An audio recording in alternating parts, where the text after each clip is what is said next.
Welcome to the Glenn Beck program. When you think of freedom of speech, what does it mean to you? Is it all speech? Is it everything but hate speech? How about everything but irrational speech?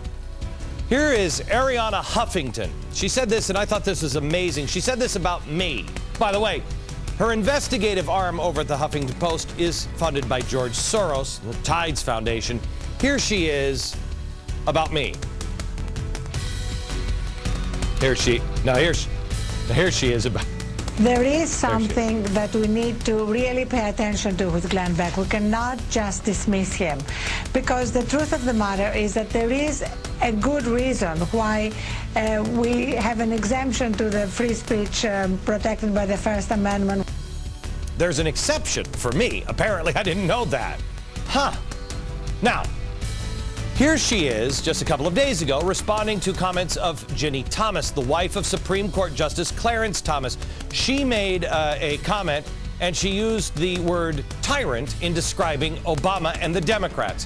Here again is Arianna Huffington on apparently another thing in the First Amendment. It's really strange. It's beyond strange that you have the wife of a Supreme Court Justice not being against Obama. I can understand that. That's her legitimate right. But saying utterly irrational things about Obama, I mean, calling the president a tyrant is truly beyond the realm of what is real. And that's really what we need to be addressing. Not disagreements, not opposition, but just irrationality. All right. But she has the right to do it. Well, nobody should put her in jail, if that's what you're questioning. No, he's talking about jail. That would be crazy. Right, Arianna? All the progressives that are trying to step in and regulate and protect us little people from hearing something that might be irrational or uncomfortable. Juan Williams isn't going to say anything, is he? Thanks, but no thanks. I'll choose more speech over less speech. I'll choose freedom of speech. Nobody needs protection if they're going to say, hey, everybody, free milkshakes every day. I don't need protection from that because I'd like that. Of course, I think Mrs. Obama might protect us from somebody saying free milkshakes now. I'm not really sure. The only kind of speech that needs protection is a speech that makes people uncomfortable. This is America, and this is your choice. Come on.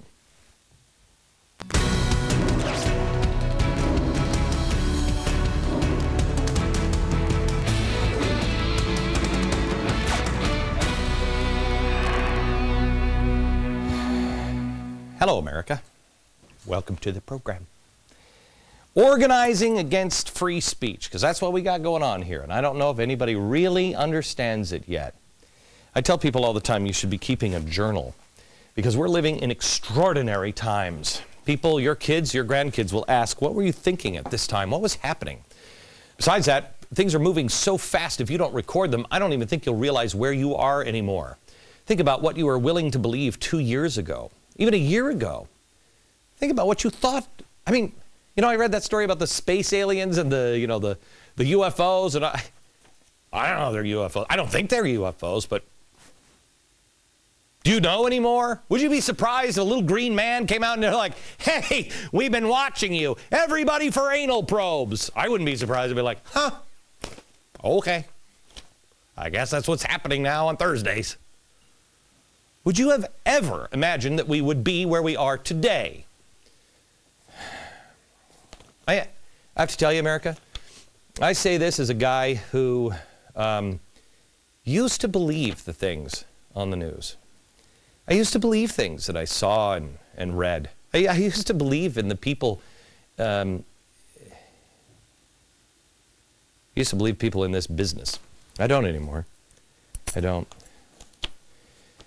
I don't say this because I work here. I say it because it's true. It's the only network I trust. I mean, you watch everything else? You read anything else? This is from the Politico. This is about Sarah Palin, Hurricane Sarah. I read this on the way into the studio today. According to a source familiar with the situation, after her multiple schedule changes so annoyed Glenn Beck that he finally decided not to have her on his radio or TV show to promote the book. I saw that and I looked at one of my guys and I said, what book? This is a lie. This is an out-and-out lie. Sarah Palin and I don't have any problems with each other. We're practically pen pals. There's no problem. None. Where did they get this? They didn't talk to anybody on my staff. You know how I know? Because my staff and I get along. We like each other. We don't knife each other in the back. We're decent people. This is absolute. Tiffany? Yes, Glenn. It's weird when your voice comes right. Any truth to this? Not 1 ounce of truth to that. Not 1 ounce. Politico, I demand an apology and a retraction, or name names close to the situation.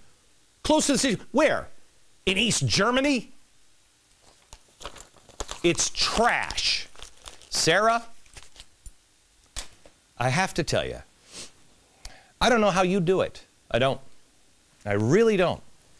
I know why you do it, because you believe, but I mean, geez, man, here you are, excuse me, but I had an allergy attack before I went on the show. Here you are up in Alaska, practically getting eaten by bears, and you're like, come on, Grizzly, come on, I dealt with the New York Times this week. It's trash. How are you going to repair a country when you can't believe what anybody says? I never, ever thought, I mean, I don't know what's happened to our country. I really don't.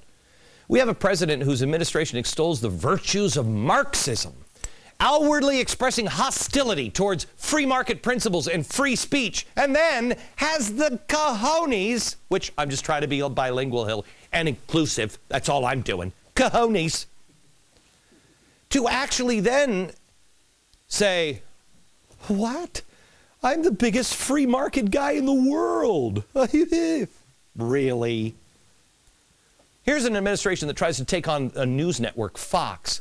And then, by the way, I'm just off the top of my head, you should read the Huffington Post. Oh, wait a minute, the same Huffington Post whose investigative arm is now funded by Tides? Oh, that's weird. Yeah, there it is. The Tide Center, a nonprofit incubator, serves as our fiscal sponsor and provides administrative support. The Huffington Post Investigative Fund. That is so weird. The Tides Foundation, you know, these guys that are now boycotting the show, along with Media Matters who are boycotting the show, Sojourners boycotting the show, AFL-CIO boycotting the show, MoveOn.org now doing a Color of Change, SCIU boycotting the show. Never before in American history has this happened. Have you read about that anyplace else? Is there anyone in journalism that thinks after they're done with me and Fox, you're next? Anyone? You disagree with the president? Put your tea bags down and stop complaining. I'm trying to mop it up. Really? Really? Meanwhile, all of his allies are doing everything they can to intimidate, to make afraid, to keep quiet. It's amazing. Meanwhile, you just keep standing up. You're being peaceful. You're doing all the right things. 828. You know why this is happening? 828 freaked them out. It's great. Oh, wait until you see what I got coming up next. They'll go nuts. By the way, mark the 4th of July weekend on your calendar. Oh, what is Glenn going to do? You'll want to be there. Now, this is why it is important that you cement yourself in what you truly believe. I've told you for the last couple of years, question with boldness, hold to the truth, and speak without fear. I've told you, please, please, take the 40-day and 40-night challenge, a blueprint for national survival with firm reliance on the protection of divine providence. This is a clown show. I have no problem with these guys. This is a joke. The harder they push, the more they expose themselves. And I have firm reliance on the protection of divine providence. Get rid of the junk out of your life. Get rid of the junk out of your life so you can stand like I am and you can speak without fear. I got nothing. Don't worry about it. They put me out of business. Okay. Oh, well. We'll see you in the park. We'll see you in the mall. We'll see you at football stadiums. We'll see you in backyards. I don't care. Go ahead. You are going to need to be able to have firm reliance on the protection of divine providence, because today it's me or Sarah Palin or Juan Williams or somebody else, and tomorrow it will be you. America, you're being presented with a choice right now, and that's the great thing. These guys want to keep it in the secret, in the dark, but I say just let it out in the open, and then you choose. Are we the America that hopes and dreams and then does? Are we the 828 America? The people who love the country, love the Constitution, don't hate people. And if they hate people, get the hell away from me. Or are you the 10-10 America, who hopes the government is going to do everything? The socialists that think that capitalism is the root of all evil. Which are we? Socialism is the alternative. Capitalism is failing. Which are we? Choose. Are we the America that punishes the corrupt institutions, as we should, or the America that just bails them out with your money? Are we the America that engages in civil, honest debate? Hard, fight hard, but honest debate. And if you lose, you say, well, I'll meet you again in 4 years or 2 years. We tried our best. Or are we the sore losers who get up off the set in the middle of a debate when we're getting the worst of it? Are we the Americans who believe in hard work, the American dream, and allowing people to fail so they can learn from their failures and have success that means something?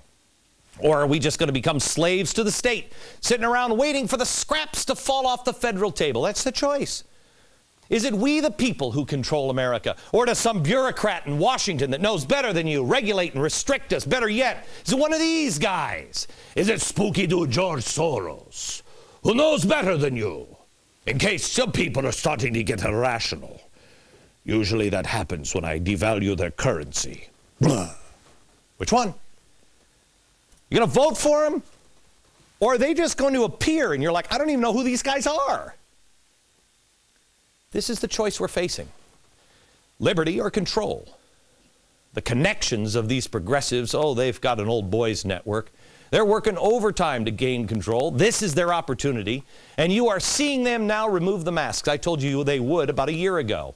They can't win on the battlefield of ideas, so they have to resort to the battlefield of attack. George Soros yesterday gave $1 million to his favorite progressive hack site, which is nothing less than a $1 million bounty on my head, George.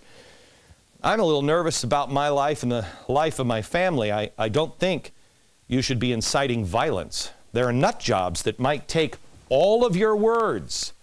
Union members, Color of Change, SCIU, Media Matters, Tides Foundation. Tides Foundation did 10-10. Those are revolutionaries. Don't incite them, please. The Emperor's Death Star is fully armed and operational, and they got their first victim yesterday. Coincidentally, Juan Williams, a Fox News contributor, was just canned by NPR, where he was also a contributor. Here's what Juan Williams said on Fox. Watch. Political correctness can lead to some kind of paralysis where you don't address reality. I mean, look, Bill, I'm not a bigot. You know the kind of books I've written about the civil rights movement in this country. But when I get on a plane, I got to tell you, if I see people who are in Muslim garb, and I think, you know, they're identifying themselves first and foremost as Muslims, I get worried. I get nervous. Is that a fireable offense now in America? From Juan Williams? Oh, he's such a threat. Is that the country you want to live in, where you can't express your opinion without being fired?